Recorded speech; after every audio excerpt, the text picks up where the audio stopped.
just before I get started for today, I just wanted to point out with Father Tom's, little talk today, 2 years ago was the day I was a deacon and I was forced to do a communion service when he was out for emergency eye surgery. Christ the King of the universe, the last Sunday of ordinary time today, is always a crazy time of my life, and I never understand why. So, the gospel reading is that classic dialogue between Jesus and Pilate. It's a conversation between two leaders. They are both authority figures, and the similarity between them stops there. Pilate was probably well dressed for this occasion, where Jesus was in clothing that was one step above rags. Pilate wanted answers.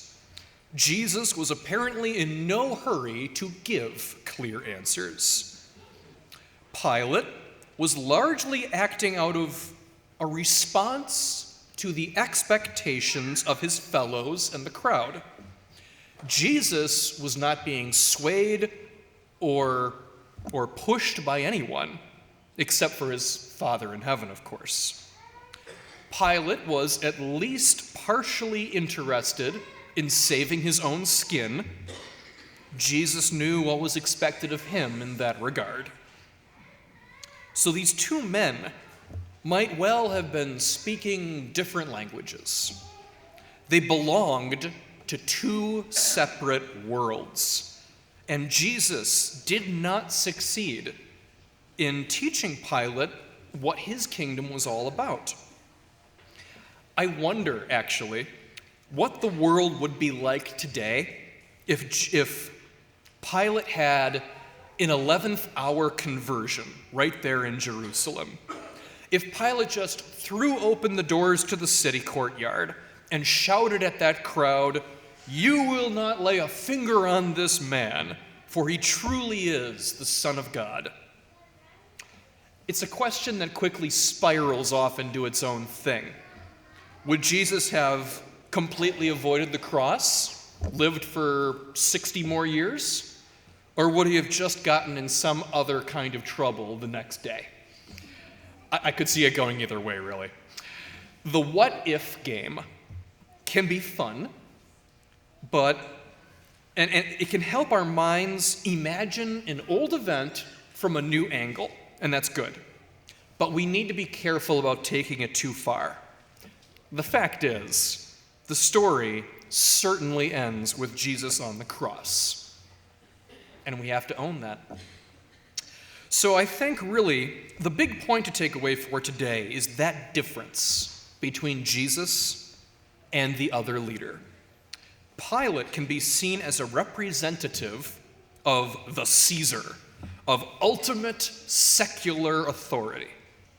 And that secular authority totally fails to understand Jesus, understand his mission, the foundation of his kingdom, how far his faith will carry him.